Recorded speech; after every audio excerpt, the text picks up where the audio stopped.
Welcome to Metrowich Motivates Many. This is part 2 of a 47-part series in which the only intention is to motivate, inspire, energize, and boost you. My name is Craig Metrowich, creator of Metrowich Motivates Many. Go and also view part 1, how to stay motivated in crazy times.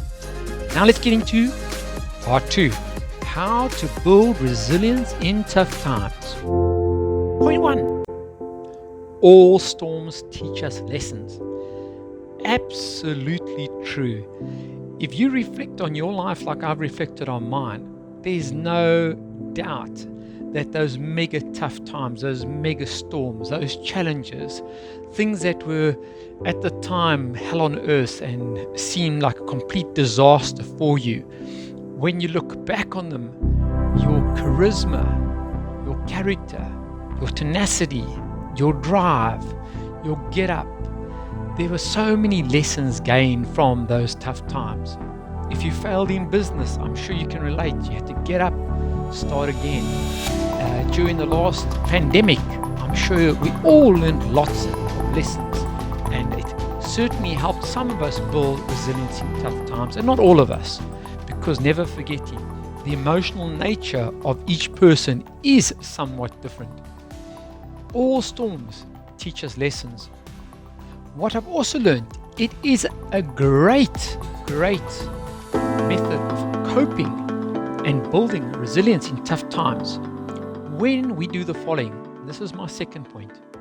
When we look at history, that's right, history, look back, not just on our own history, I'm talking about history in general.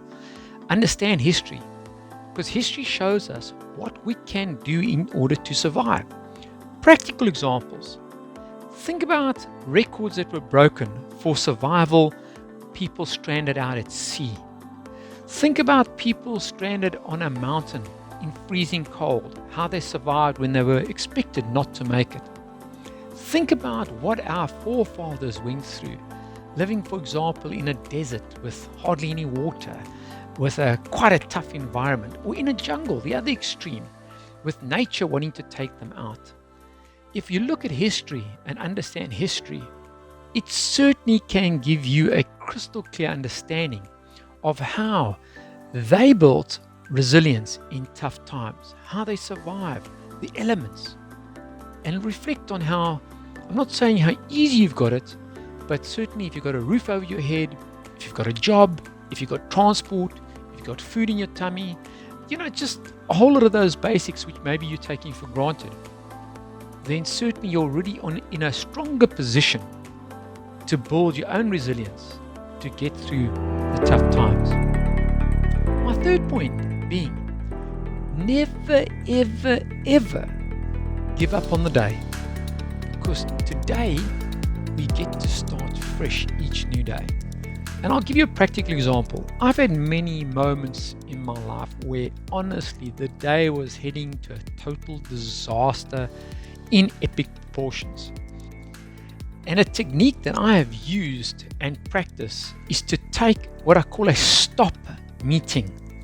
Stop the chaos. Stop the online activity. Stop flooding your brain with overstimulation. Stop speaking. Start listening. And I'm not just saying listening to others. I'm saying start listening to yourself. Listen to your thoughts. Review your thoughts. Listen to your body and its emotions. And often everything is just screaming out to you to declutter your mind. To literally stop the chaos. Take a walk. Take a deep breath. Take a cycle. Go and exercise, go and meditate, find a way to reset and restart your emotions and your thoughts so that you can then say to yourself, I'm now ready today to start fresh.